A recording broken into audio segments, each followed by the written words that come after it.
for young people rather than excluding. I'd never used TikTok, and I don't feel like I have missed out on anything positive or negative. There are positives and negatives of use of social media for young people. I think there's positive and negatives depending on how you use social media. But I think for us young people, it's really good to connect and find a lot of like fun and entertaining ways to have like really good conversations with your friends. But I also know that in the wrong ways, social media can be used to bully and harass a lot of people, especially in group chats. And people need to be more aware of how their actions might affect others online. I think there's a lot of risks about identity theft, for example, on social media. So it's a biggest risk for, especially for young people, because their career can be destroyed in the future. And but there are pros as well for social media, like connect with people, network, uh, build up your professional, like just set up your professional page on LinkedIn and just connect with your future employers. Many positives, like you can create, find people who do the similar things you do, which is really good. But social media can be very addictive, and when you're on social media a lot, it's hard to, when you're in real life, talk to people. Do you agree or disagree that increasing the minimum age of access to social media to 16 would make teens safer online? If teenagers want to get access to social media, then they're going to get access to social media. Putting a fake age in, using a parent's identity.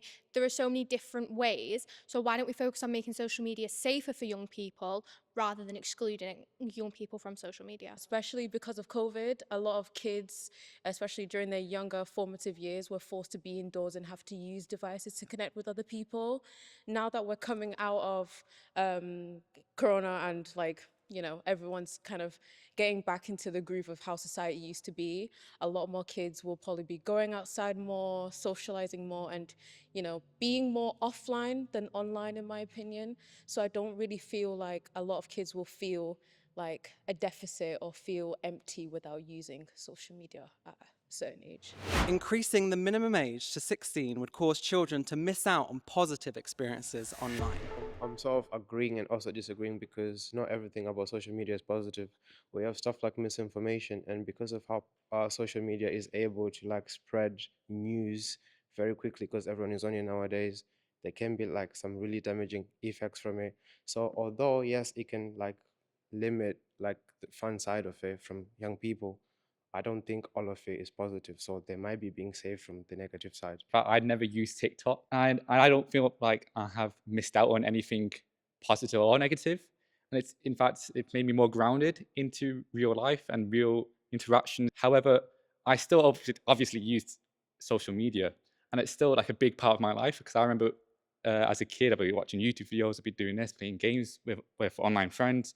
It's a big part of my formative years. I think there's a lot of like online communities for young people that have really helped in terms of advice, like people with mental health struggles that might have parents that aren't as understanding, or maybe neurodivergent people whose parents aren't, and they find that community rather in school or with their parents rather online. And there's a lot of like good advice with mental health. I know there's obviously a lot of bad stuff on there, but I think growing up, young people right now are so used to finding that online that I think it is really important that they like keep that. And I think you would be missing out on a lot, especially if you're someone who doesn't necessarily have much of a community in real life. Schools should have rules that restrict phone use during the school day. So I do agree that, if, say, a student has a medical condition and there's an emergency, I do think that they should be able to keep the phone in the bag just to get it whenever they need it. But at the end of the day, you're at school to learn. You're not there to go on your phone. I am a victim of deep scrolling, but it's as in the previous question, is that it's about maintaining the balance of life and restricting yourself. But I think generally in schools, it should be banned because phones are meant to distract you. Do you agree or disagree that AI chatbots are a great tool for young people? On the line, bang in the middle. Why? Because you can use it for your college work and also for like funny pictures as well. But then it's like what other people have been saying, like these AI bots, they could be using it for bad things as well. So That's why I'm set on the fence. The fact is that because it's artificial intelligence, people think that it's correct. People don't really doubt AI's abilities, so they're more likely to just take it on the nose, even though, like, you have to give it the specific prompt as well, and people don't know that, and they don't realise that you have to give it specific words, otherwise it'll just give you something you don't like, and other people just give up after that. If you ask it for advice, it's just an echo chamber. It just sort of says back to you what it thinks you want to hear. It doesn't say anything truthful. And I think sort of growing up around lies, it sort of cages you if it does that, and that will really impact your development. This is a discussion around whether limiting access to certain social features would improve teens' experiences online. So do you agree or disagree with the following? The first one is, social media features that keep you scrolling are a problem for young people. As much as it is a problem, I feel like it's an individual choice because it was a choice for you to go on that social media platform yourself. As much as people try to say, they should make it less convincing, it was a choice for you to go there and try to use it. If it's in the middle, you can have like fun facts from like if you're a sporty person, but then if you're over here, it is harmful as well because you don't know what you're going to roll into, like an ad. You don't know whether it's going to be a bad ad or a good ad, so that's why I'm sat in the middle here. Tell me about your thoughts. TikTok has a new sort of feature, the STEM sort of For You page, which is a bit more educational. What are your thoughts on that? I mean, whatever helps you learn, it's really useful. I mean, it's the same with YouTube actually. It's if you watch educational videos, the algorithm is going to give you more and more educational videos. So it can actually lead you to do something useful. Especially, I know my friend, he actually uses TikTok to learn to find and learn really hard maths. So he finds like we would learn about integration.